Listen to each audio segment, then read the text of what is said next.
The year I came of age, my fiancé lost his life saving someone.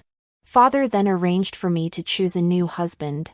The person saved was Su Shuiwe, the most cherished consortion of the current emperor. The emperor even built her a golden house, intending to keep her as his concubine.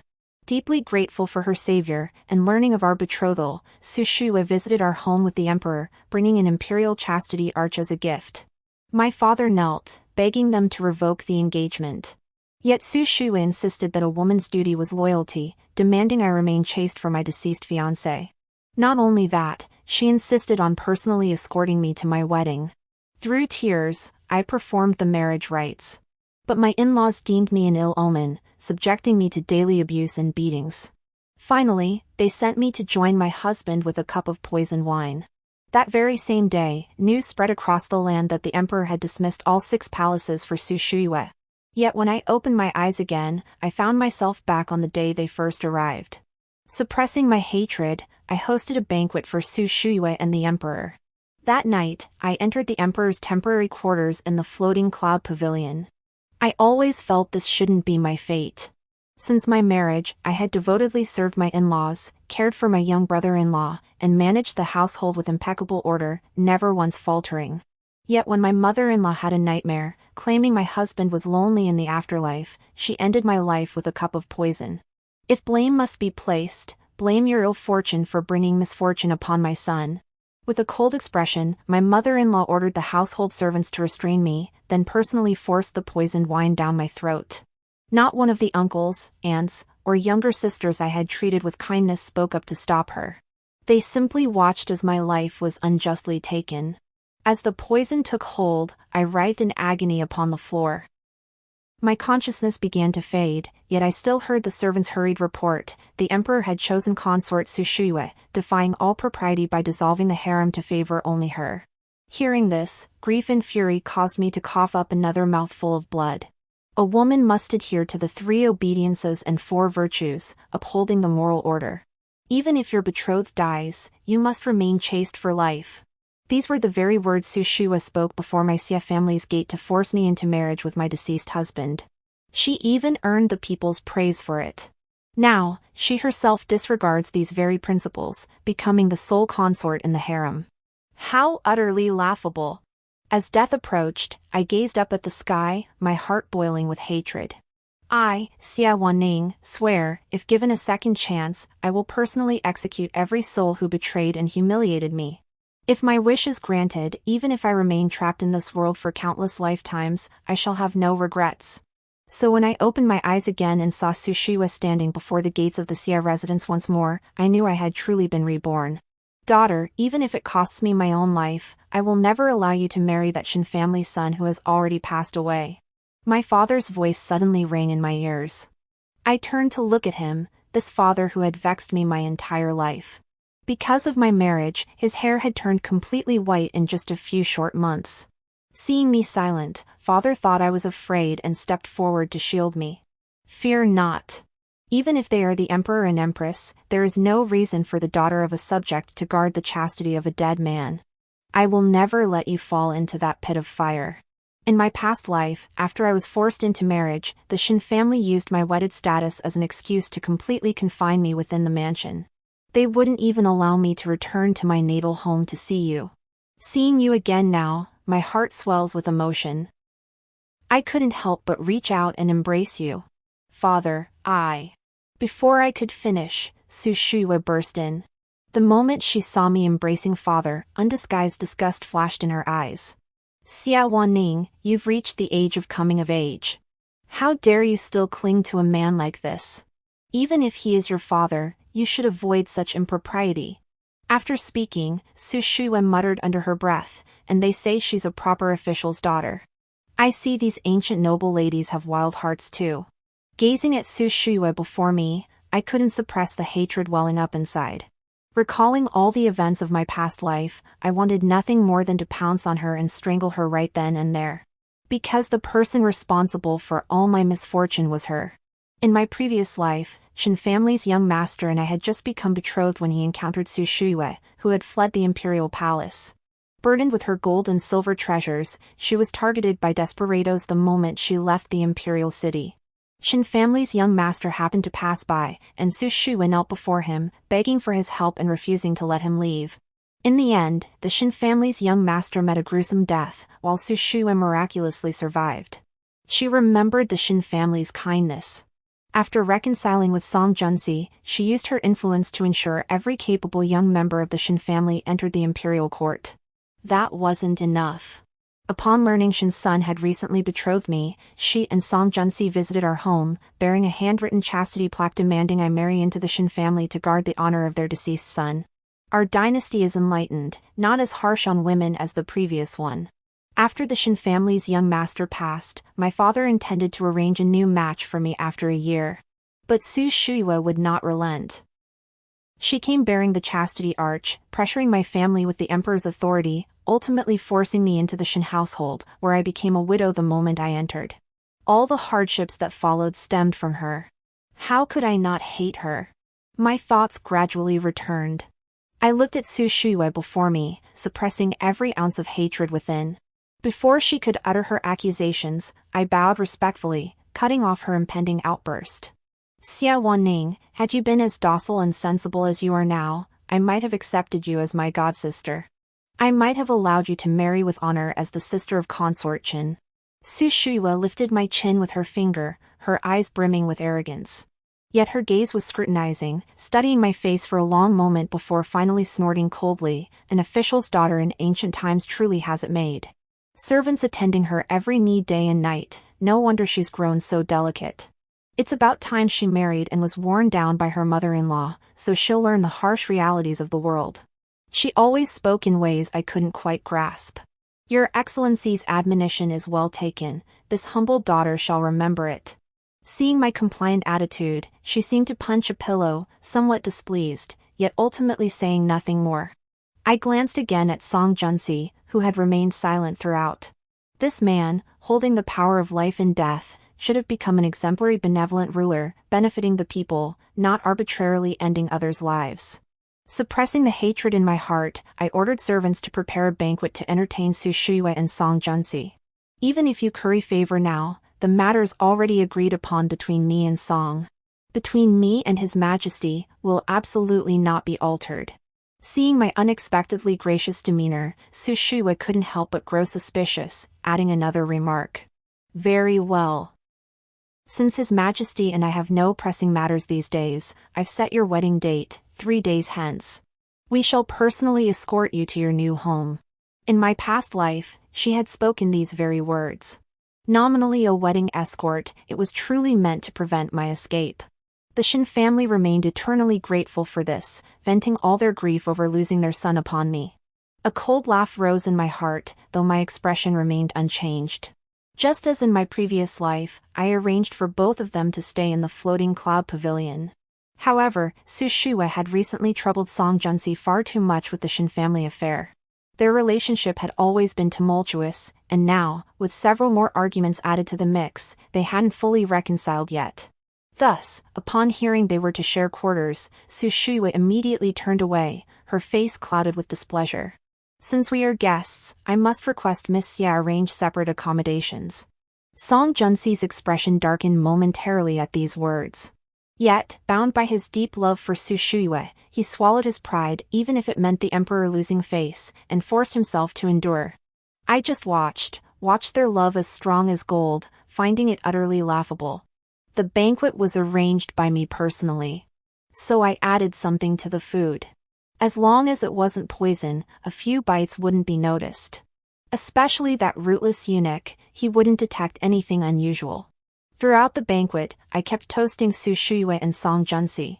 Your humble servant was foolishly anxious about future hardships, but through the Empress's guidance, I now realize how vital a woman's loyalty truly is. Thus, I thank the Empress for her repeated counsel and express my deepest gratitude to both Her Majesty and the Emperor. My humble demeanor only deepened Su Shui's smug satisfaction. You're quite perceptive. Should you ever face hardship, come to the palace. Even for your husband's sake, I won't stand idly by. I smiled and thanked her. In that case, I thank your Majesty and the Empress. After 3 rounds of wine, Su Shui's tolerance remained as poor as ever. Soon, supported by her maidservants, she retired to the side pavilion to rest. As for Song Junsi, attended by eunuchs, he also went to the floating cloud pavilion to rest. Watching them depart, my trusted mate who had served me since childhood silently approached my side. "Miss, judging by the time, it should happen in about 15 minutes. I nodded, saying nothing more. If I could, I would personally grind their bones to dust and scatter them to the winds. But born into this era, should any misfortune befall Song Junsi while in the Xia household, our entire clan would face annihilation. Therefore, not only must he not die, but I must protect him well. Thus, I could only choose another method. I stepped outside. Tonight's moon was bright, yet the stars were sparse, hardly ideal weather. I drew a deep breath, then carried the sobering broth I'd prepared earlier. After the sun had risen, I took the broth to the floating cloud pavilion. The next day, news of the emperor's forced advances upon a Xia family maiden spread throughout the court and the realm. "Song Junsi, you said that as emperor, you couldn't promise me a lifetime together right away. But you also promised never to touch the concubines in the harem, vowing to remain faithful to me. Is this how you kept yourself pure for me?" The morning scene had been deeply embarrassing. Su Shuiyue, who had started hysterically, now silently wept. Ignoring the servants and maids surrounding them, she began to confront Song Junsi. Perhaps he felt remorse. Song Junsi kept his head bowed, showing no anger at her accusations. Instead, he bent down, reaching out to help her up. "Yuer, the floor is cold. Let's talk properly. What else is there to say?" Su Shuiyue bellowed, flinging away Song Junsi's hand before pointing at me, who had just emerged from the inner chamber fully dressed. "You've slept with this whore. You've broken our agreement. I have nothing left to say to you." Her voice boomed, utterly disregarding imperial authority. With that, Su Shuiyue wiped away a tear. Rising slowly, she glared hatefully at me and Song Junsi. "Since you two have become a perfect match, I see no reason to stay here any longer. Song Junsi, we shall never meet again in this world." At these words, Song Junsi's eyes immediately flashed with panic. He reached out to grab her, but Su Shuiyue was no delicate flower. In the struggle, her slender fingernails tore a deep gash across his neck. "Your Majesty!" Father, who had been watching from the pavilion nearby, couldn't help but gasp at the sight. Song Junsi ignored father, his gaze fixed on Su Shuiyue. "Last night was merely an accident. Yuer, my heart for you is as clear as heaven and earth. Can you truly not trust me just this once?" Su Shuiyue shook her head. "No. I cannot." With that, she turned and sprinted out of the courtyard. Song Junsi wanted to chase after her, but the slash on his neck sent a wave of pain through him, making him gasp. As the son of heaven, humiliated before everyone by a mere woman, he couldn't help but feel a surge of anger. I gave the maid a look, and she quickly brought ointment. "Your Majesty, if you wish to disavow last night's events, this humble servant shall not press the matter. At worst, I shall devote myself to a life of prayer and meditation, ensuring your noble reputation remains unblemished." I handed him the ointment. Song Junsi had initially been reluctant to see me, but upon hearing my words, a hint of regret flickered in his eyes. "My heart belongs to Yuer. I shall never betray her." He paused briefly. "Yet last night's events, they were born of my drunken indiscretion. I must take responsibility for you. I shall bestow upon you the title of consort, and you shall live in the palace, cherished and honored. But that is the limit." By the end, Song Junsi's voice had grown stern, carrying an implicit warning.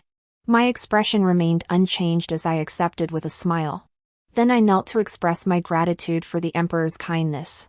Su Shuiyue did not leave the Xia residence. She returned to the side courtyard, shut herself in her room, and wept continuously. Song Junsi intended to comfort her. But I stopped him. The imperial consort must be utterly heartbroken now. She needs time alone to calm down. If your Majesty were to appear before her again, it would only add fuel to the fire. I presented myself as deeply understanding, showing no hint of personal agenda. After a moment's thought, Song Junsi temporarily abandoned his plan to comfort her. His head was already splitting from last night's drunkenness, and this morning's commotion had only worsened it. After instructing a maid to light calming incense, he drifted back into a deep, restless sleep. Seeing him sound asleep, I went directly to Su Shui's side courtyard. I did not enter. Standing at the doorway, I dismissed the surrounding maidservants and spoke aloud. His Majesty is the Son of Heaven, whose dominion spans the 4 seas. Just yesterday, the imperial consort taught this humble servant that as a woman, one must adhere to the 3 obediences and 4 virtues. Naturally, if His Majesty wishes to take as many consorts as he pleases, the imperial consort surely would not object, would she? No sooner had I finished speaking than the tightly shut door swung open. Su Shui emerged, her eyes bloodshot. She grabbed my collar, her gaze seething with fury. Who do you think you are? Xia Wanning, even if last night's accident put you in Song Junxi's bed, he'll never love you. Do you really believe becoming a consort will earn you the Emperor's lifelong affection? What a joke! Never mind that I never once considered entering the palace. The very notion of romantic love she spoke of made me want to laugh. Finding someone who truly loves you in this world is no easy feat. Therefore, if one can find a husband who treats you with mutual respect, have 1 or 2 intelligent children, hold sway over the inner palace, and live a peaceful, trouble-free life, that is already more than enough. The word passion is far too ethereal and elusive. Rather than be scarred by love, I'd much prefer a marriage of mutual respect and harmony. Yet even this modest wish of mine, Su Shui had to meddle in, ruining my entire life. Thinking of this, hatred surged within me. Your Majesty always speaks of love. Do you truly believe His Majesty is utterly enamored with you? Su Shui nodded immediately, of course. I chuckled softly, then pointed toward the square expanse of sky beyond the courtyard. Words alone don't count. If he truly loved you, he would have rushed to you the moment you left, not remained slumbering in his chambers, tacitly allowing me to leave 2 maids to attend him. These words, of course, were meant to deceive her. At my words, Su Shui's eyes reddened further. As if in defiance, she dashed out of the courtyard, calling over her shoulder, "Then I'll prove to you whether he loves his throne or his beauty." I watched Su Shui depart until my sentries confirmed she'd exited the imperial city. Only then did I have Song Junxi roused. What? She's left the city? At this, Song Junxi immediately tried to rush out. But before he could step beyond the Xia residence gates, Princeton, Song Junjin, blocked the entrance with guards, intent on escorting him back to the palace. Step aside. I must find you heir. Song Junxi's face darkened as he glared at his own brother, his expression devoid of any warmth. Yet Song Junjin did not retreat. Standing at the gate, he bowed respectfully. Your Majesty has been absent for 2 days. State affairs are piling up, and the frontier is stirring with unrest. We implore you to return to the palace without delay to preside over the affairs of state. Which do you choose, the beauty or the empire?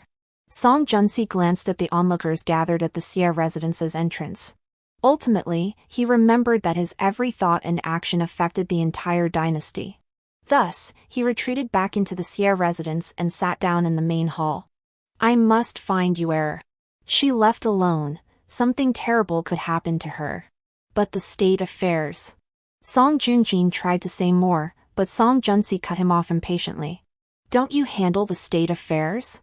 Even if you can't manage them, you can consult Chancellor Yi, he'll tell you what to do.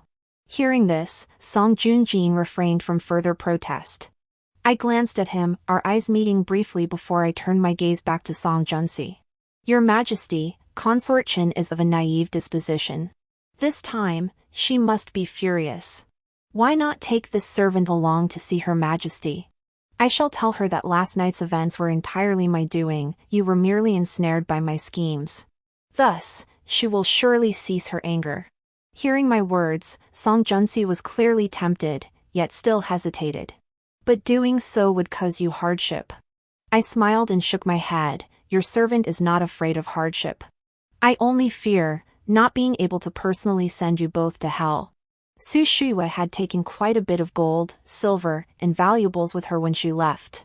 Thus, in her fury, she traded a gold hairpin for a fine horse and galloped all the way to Jiangnan. Song Junxi and I searched along the way, but we never encountered her. That night, we rested at a post station.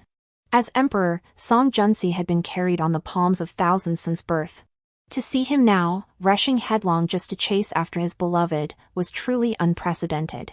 His expression was weary, and the few secret guards he brought only perched on the eaves. Thus, the task of assisting him with his ablutions fell to me. As I helped him undress, Song Junsi lowered his gaze to meet mine. Yuer's heart isn't truly wicked. She wanted you to marry into the Shin family. Though she is a widow, she would have protected you for the rest of your life. Don't resent her. My hands moved steadily, and without hesitation, I nodded. I understood her meaning.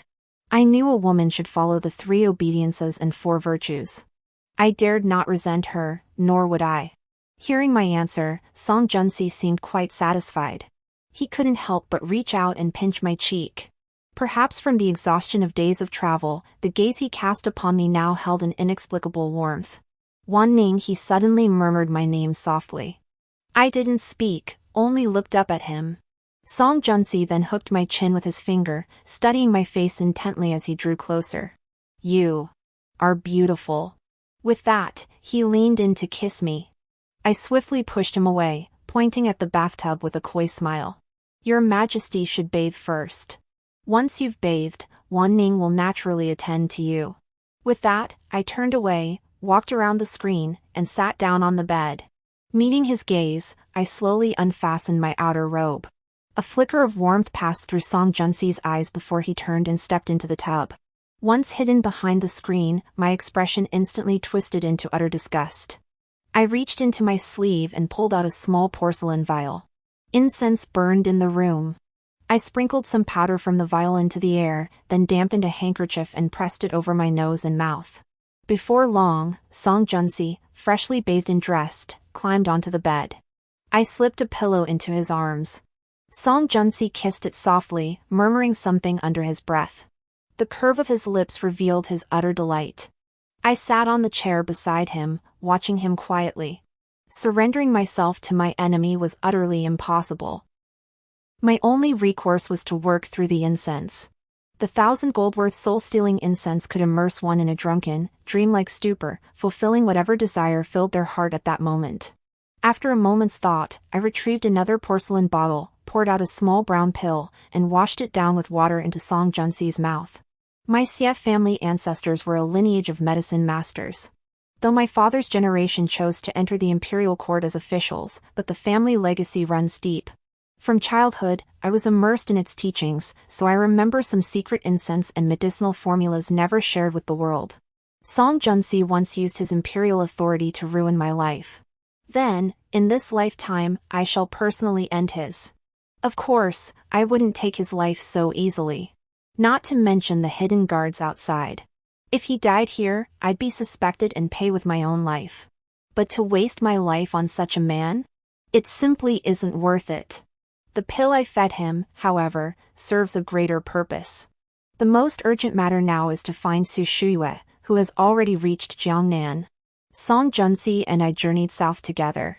After arriving in Jiangnan, we walked for several more days before finally spotting Su Shuyue on the street, munching on candied hawthorn. Her eyes instantly welled up with tears upon seeing Song Junsi. Just as she was about to speak, she noticed me standing beside Song Junsi. Su Shuyue's expression darkened considerably in that instant. She immediately flung the candied hawthorn on her hand to the ground and, without a second thought, bolted back the way she came. But after taking only a few steps, she collided with a small child. The child also held a string of candied hawthorn berries. Knocked by Su Shuyue, the berries fell to the ground and were promptly trampled by a passerby. The child cried, grabbing Su Shuyue's skirt hem and demanding she compensate for the fallen berries. Su Shuyue, still seething with anger, promptly kicked the child. The frail child let out a wail at the impact. A passing middle-aged man immediately grabbed Su Shuyue's arm. You wicked woman! You knocked the child's candy off his stick, refused to pay for it, and then kicked him. A villain like you should be arrested and brought before the magistrate. With that, the man actually began dragging her toward the magistrate's office. Song Junsi witnessed the scene and, without hesitation, charged forward. He delivered a powerful kick to the man's chest, then shielded Su Shuyue in his arms, glaring fiercely at the man now sprawled on the ground. You scoundrel! How dare you lay a hand on my heir? The outrageous public assault sparked righteous indignation among the onlookers.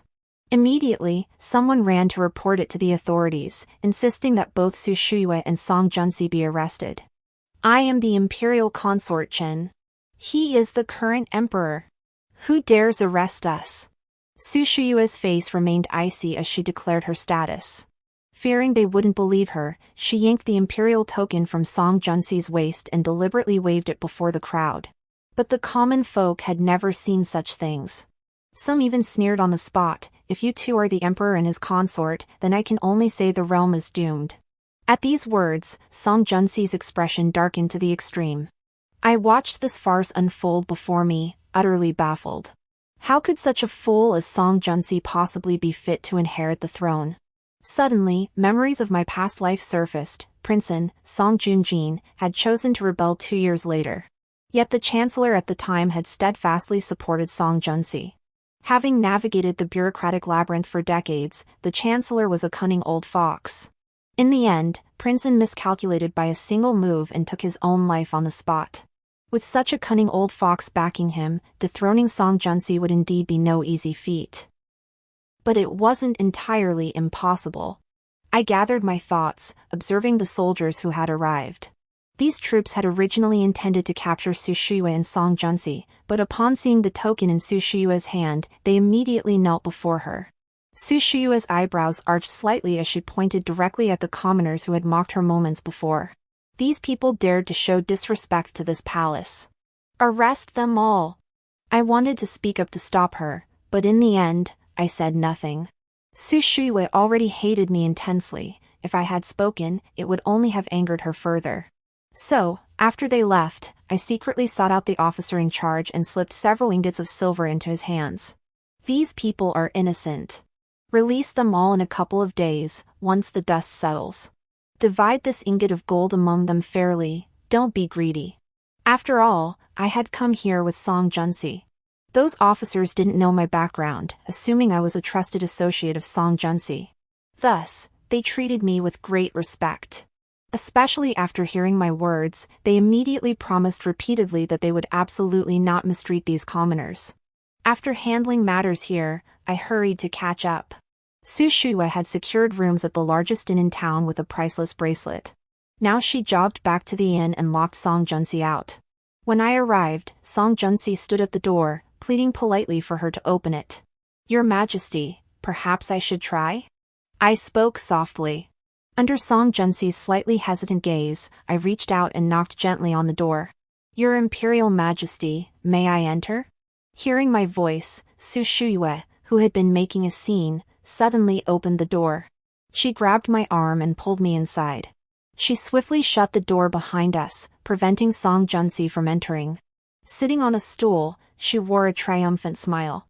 I told you so. Though Song Junsi is the emperor, his love for me is as clear as the sun and moon. See? He even chased me all the way to Jiangnan for me. I glanced unobtrusively at the closed door. Better to be cautious. Deliberately lowering my voice, I replied, if he truly loved you, why would he bring me along? With that, I gave a faint, forced smile. All this time, he's had me attend him daily, yet never once remembered his promise to you. Sometimes a woman's competitive streak is just that peculiar. Even when consumed by hatred, she still fixates on such trivial matters. All this love and affection, just to prove she's the one who stands apart. Upon hearing my words, Su Shuyue's smile faltered. She pointed an accusing finger at me. He merely sees you as a tool, a means to relax when I'm not around. Xia Wanning, then I'll show you once more, when truly faced with the choice between empire and beauty, who he will choose. Fine. If he truly chooses you, I'll bow down in utter admiration. After saying this, I turned and walked straight out of the room. Song Junsi wanted to follow, but Su Shuyue was still fuming and refused to let him in. Finally, Su Shuyue slipped away again in the dead of night. This time, she took a different path, a winding road back to the capital, fraught with danger and bandit activity. The moment she vanished, Song Junsi hurriedly took me to continue the search. Following clues left by the secret guards, Song Junsi raced day and night this time, terrified of losing his beloved once more. But when he finally found Su Shuiwei again, if you want this beauty unharmed, hand over an entire county's grain supply. The bandit held a knife directly to Su Shuiwei's throat, his tone brimming with arrogance. He seemed fully aware of her identity, speaking with audacious confidence. An entire county's grain? You're dreaming. Song Junsi retorted without hesitation. Held hostage, Su Shuiwei couldn't help but cry out upon hearing this. Does that mean I'm worth less than a county's grain in your eyes? Seeing his beloved confront him, Song Junsi's expression darkened, his eyes betraying unmistakable conflict and hesitation. Standing beside him, I deliberately stoked the flames. The grain of an entire county concerns the livelihood of its people. Your Majesty must choose carefully. The moment I spoke, fierce anger flared in Su Shuiwei's eyes. She hadn't forgotten the words she'd spoken before me earlier. She also realized this was her best chance to prove to me that Song Junsi loved the empire, but loved her even more. Song Junsi, you once vowed to empty the harem for me, to forsake everything for me. Now I ask only that you sacrifice the people of one county. Can you not even do that? If you lack such devotion, then let me die in peace, sparing me this agony. Su Shuiwei deliberately goaded him with her words, while the bandits beside them pressed him relentlessly. In the end, this mighty monarch actually agreed to trade a county's grain for his beloved. Very well. I consent to give you the grain, but you must return Yuer to me unharmed. Otherwise, I shall dispatch my armies to wipe you all out and sentence every last one of you to the most severe punishment. The county magistrate stood right beside him, and countless commoners behind them witnessed this scene, heard their long-revered sovereign abandon them for a woman. Confusion and fury flashed in every pair of eyes. The people's trust, Song Junsi had likely lost all of it by now. They agreed to exchange grain for her after 5 days. 5 days would be ample time to send a message by carrier pigeon back to the capital, allowing the person there to quietly lead troops to arrive. Thus, on the appointed day, no matter how the townspeople and county magistrate pleaded, Song Junsi still chose to send the grain away, even speaking with unwavering conviction. Yuer is the treasure of my heart, priceless beyond measure. Not just a county's grain, not even an entire prefecture, not even the imperial capital itself, could compare to her single smile. The sovereign had reigned but a short while. He did not yet understand that once the people's trust was lost, even the dragon throne behind him might become unstable. Watching the grain being handed over, despair filled the eyes of every citizen in the city. What does the emperor's beloved matter to us? She has no connection to us common folk.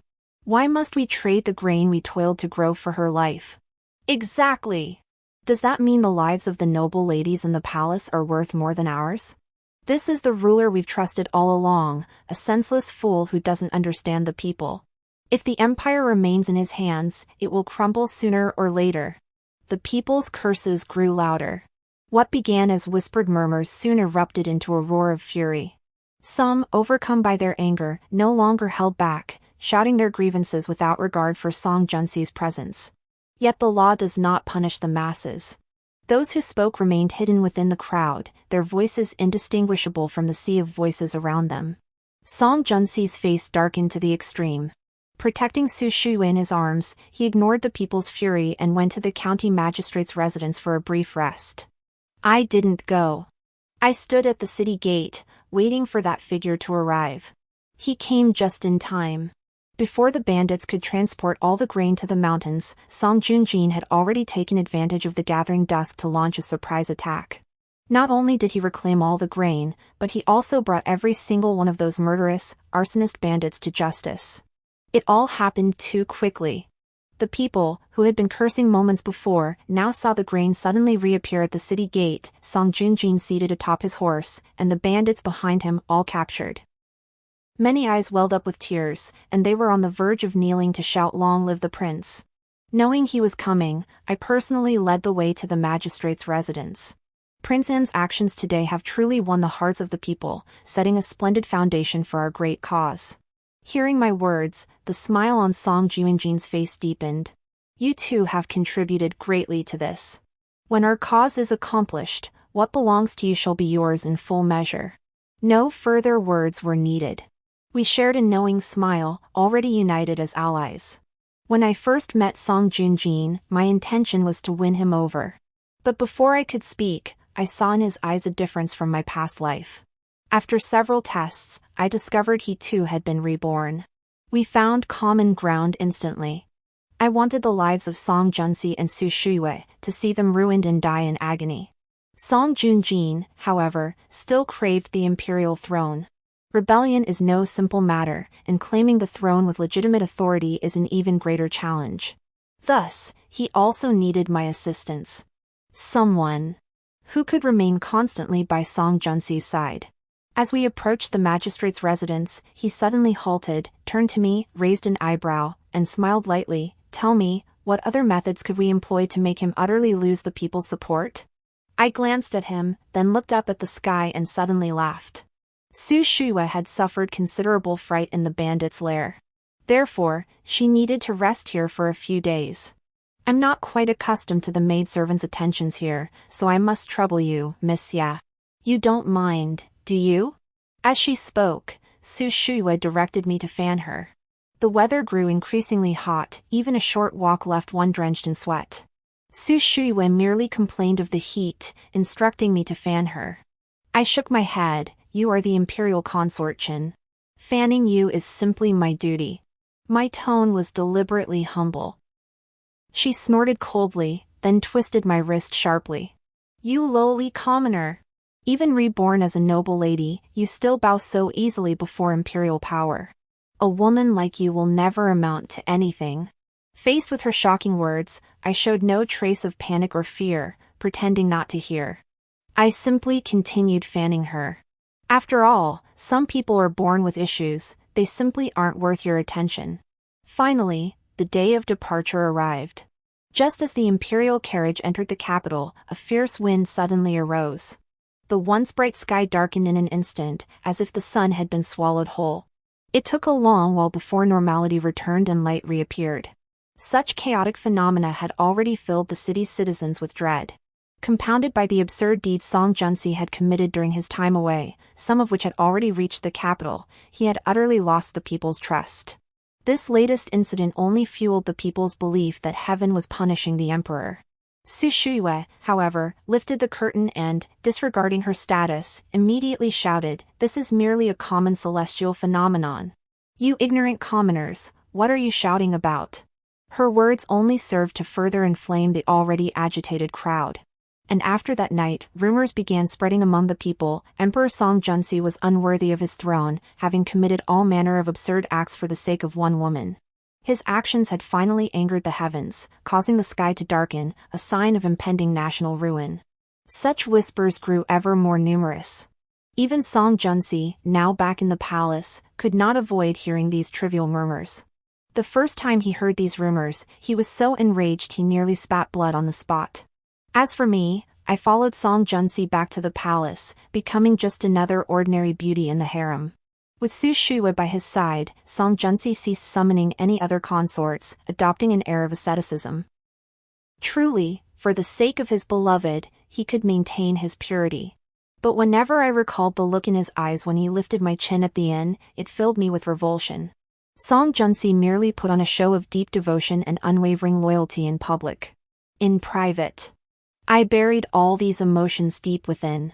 With nothing to occupy my days, I would often sit in the pavilion of the imperial garden, admiring the lotus blossoms. Su Shuiwei was never one to sit idle either. Thus, out of 10 times I ventured out, I would encounter her 5 times. "Ayu, do you think if I petitioned to see His Majesty today, he would receive me?" Sitting in the pavilion, I fiddled with the small white porcelain bottle in my hand. The palace maid Ayu listened to my words, her expression hesitant, but she ultimately shook her head.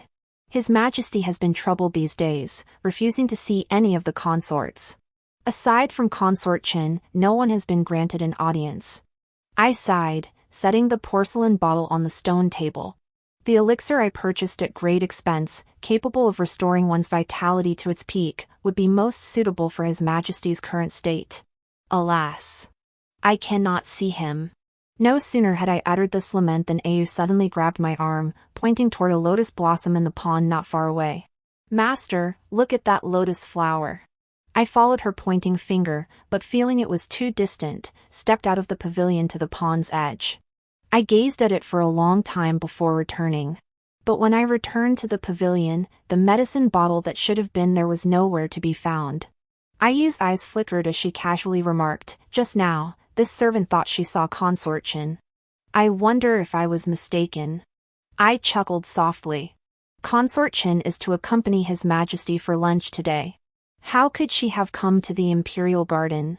Ayu fell silent, but when our eyes met, she gave me an almost imperceptible nod.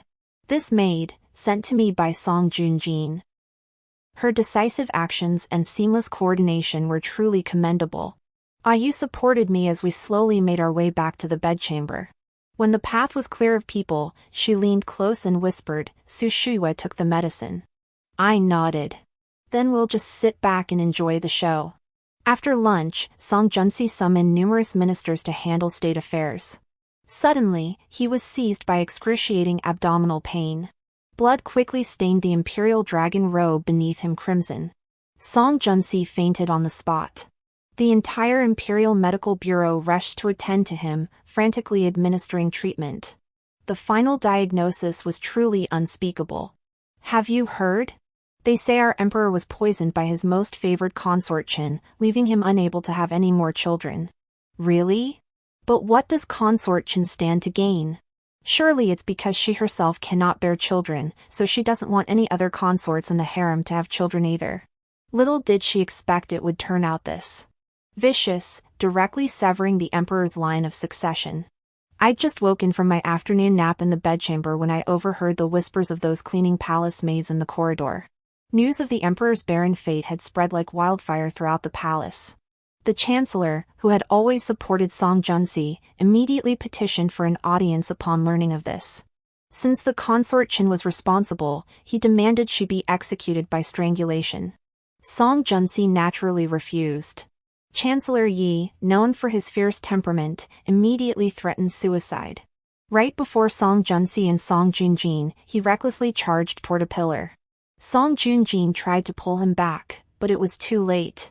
He watched helplessly as Chancellor Yi slammed into the pillar. Originally, this would have only injured his head. But Chancellor Yi had thrown himself at the pillar with such force that he died instantly upon impact. All this was recounted to me by Song Junjin. Chancellor Yi was a cunning old fox. Even if he intended to plead his case through death, he would never have actually sacrificed his life. Your fabrication still needs work. Song Junjin couldn't help but laugh at my words. This was the best I could come up with. I couldn't very well say that when he tried to throw himself at the pillar, I pretended to stop him but secretly pushed him, causing his death. I didn't respond to that, instead asking him, "Do you hate Chancellor Yi that much?" Song Junjin's smile faded, his tone growing flat though his expression remained unsettled. He spoke. Had it not been for him, I would have been the one crowned emperor. Song Junsi's mother was born into the Yi family. To secure his own power, he could only prop up Song Junsi. We were always adversaries. He constantly urged His Majesty to eliminate me, claiming only then could future threats be eradicated. How could I possibly spare someone who constantly sought my life? Indeed, when it comes to court politics, there's no room for right or wrong, only victory or defeat. Today's events alone, the emperor's inability to produce an heir, were shocking enough to the people. Yet before evening fell, news of the chancellor's death spread. With Song Junjin secretly fanning the flames, everyone knew Su Shuiwa was the one behind it all. No matter how much Song Junsi wished to protect her, public opinion was overwhelming. He had no choice but to immediately demote Su Shuiwa to commoner status and confine her to the cold palace. Her life, at least, was spared. During Su Shuiwa's confinement, Song Junsi's days were far from easy. As an emperor incapable of producing heirs, every court session brought ministers pleading for him to adopt a royal heir to secure the dynasty's succession. Each such plea was a stark reminder: you, the emperor, cannot bear children. How laughable. Song Junsi wore a grim expression every single day. Compounding this, border conflicts erupted. Day after day, battle reports poured in, keeping Song Junsi perpetually busy, his feet never touching the ground. He had no time whatsoever to spare for Su Shuiwa in the cold palace. This is precisely how I found my opening. I went to the cold palace and saw her. After all, she was the emperor's beloved. Even imprisoned in the cold palace, her food, clothing, and daily necessities remained unchanged. Except for being confined within the palace walls, she remained as precious as gold and jade. The sight of it was truly unbearable. So I told her, that young man who once adored only you is now preparing to marry General Su's daughter as his empress. The wedding arrangements have already begun. I wasn't lying.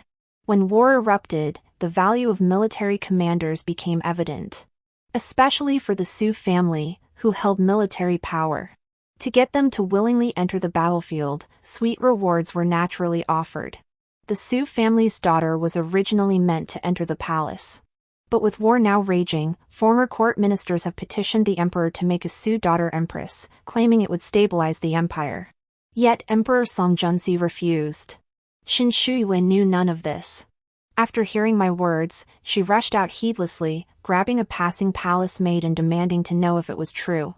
The palace maid was terrified, yet she recounted every rumor she'd overheard in recent days. So, he really was deceiving me. Su Shuyue looked utterly heartbroken, tears falling like raindrops onto the floor as her sorrow reached its peak. She drew a deep breath, turned, and returned to the cold palace. There, she penned a final farewell letter. She thrust the letter directly into my arms. Give this to Song Junsi. Tell him I've decided to return home. We shall never meet again. With that, she wiped her tears and strode toward the exit. But after taking a few steps, she suddenly remembered that as a commoner, she possessed no palace exit token.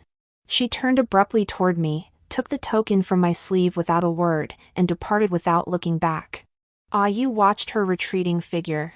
Since I'd dismissed the nearby guards early, no one would notice my arrival. Thus, Su Shuyue's departure could only be an accident. I glanced at Yu. Once she's out of the palace, knock her out with a sack over her head. Find a room to lock her up. I have my own use for her. Yu nodded, then turned to relay the message to the other accomplices already lying in wait within the palace. As for me, I took this letter and hurried to meet Song Junsi. Upon reading its contents, panic flashed in his eyes, as if he were about to lose something vital. Without a second thought, he tried to leave. Song Junjin immediately blocked his path. In the past, when you acted capriciously, Chancellor Yi supported you. But now, with frequent border conflicts, if you still abandon the empire for a woman, it will truly break the hearts of the people. Hearing this, Song Junsi glanced down at the letter in his hand once more. Finally, with unwavering resolve, he declared, "The empire? You can hold it together for me. But Su Shuyue is irreplaceable. If she's gone, I'll lose my mind." With that, Song Junsi pushed him aside and dashed out. Song Junjin and I remained behind, watching his figure fade into the distance. We exchanged a glance, both unable to suppress a sigh. He was never cut out to be an emperor. Perhaps the life of an idle prince suited him better. I nodded. But I intend to claim his life. After he dies, you may grant him the title of an idle prince. With that, we shared a knowing smile. After all this groundwork, it was time to claim what we desired. The emperor vanished suddenly, while border conflicts flared. Prince Song Junjin of An stepped forward to take charge. Months passed. Whispers spread among the people, linking the emperor's disappearance to the demonic consort Su Shuyue. To abandon the entire realm and its people for a single woman. How utterly foolish! Thus, when news spread that the emperor had perished in prison, Song Junjin would soon ascend the throne, the populace erupted in cheers and jubilation. Not a soul mourned the death of Song Junsi. For Song Junjin was a ruler who truly considered the welfare of his subjects. On the day Song Junjin ascended the throne, a ragged Song Junsi appeared at the imperial city gates, insisting he was not dead but had been framed, now seeking to return to the palace. Beside him stood Su Shuyue, their fingers intertwined. Many commoners witnessed the scene. That day, returning to the capital, celestial omens had allowed numerous people to see the true faces of Song Junsi and Su Shuyue. They could easily recognize them as the current emperor and empress. But, what beggar and beggar woman? How dare they impersonate the late emperor? Don't they want to live? Exactly. Look at your filthy, stinking state, and you call yourselves the emperor? Paw. The crowd gathered at the city gate refused to acknowledge them. Some even began hurling vegetable leaves and eggs at the pair. Su Shui kept shouting that she was the imperial consort Qin, declaring that once back in the palace, she would punish these unruly commoners. Hearing this, the people threw their eggs with even greater force. Only when the imperial guards finally appeared and dragged the pair away did the commotion subside. Su Shui, believing they had come to rescue her, continued to rant at the crowd as she was led off. Once I return, I'll have your heads chopped off. But what awaited them was the water prison I had personally crafted for them. Xia Wanning, what do you think you're doing?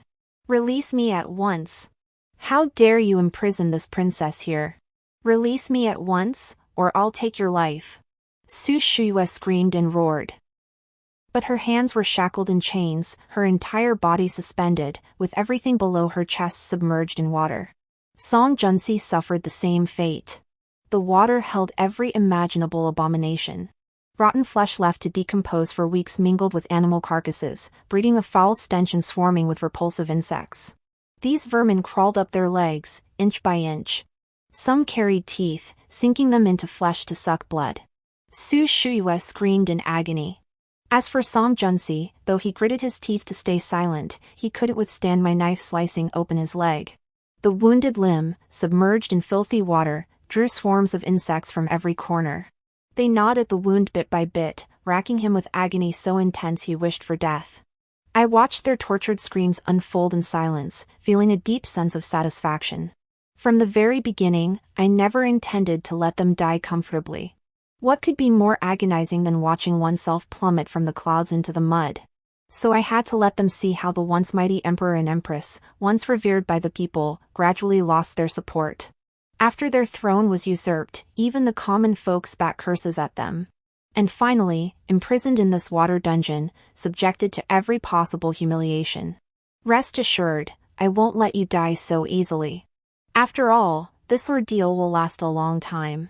Every bit of suffering I endured in the past must be repaid, bit by bit. Oh, I haven't forgotten the Shin family either. I treated them so well, and what did I get in return? The one who forced me to drink poisoned wine? I had her forced to drink wine too. Since she was older, I specially chose a potent poison to send her off quickly, so she could pray for her father's soul. As for the younger members of the Shin family, I spared none. They were all thrown into the water dungeon to keep Su Shui and Song Junsi company. There's no food in the water dungeon. So if they want to survive, there's only one choice. Several days later, I returned to the water dungeon once more, gazing upon corpses rotted beyond recognition. Song Junsi and Su Shui still had blood at their mouths, yet their eyes glowed with an eerie green light. In the end, humans truly become beasts.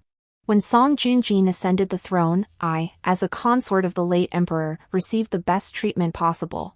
He initially intended for me to reside within the palace.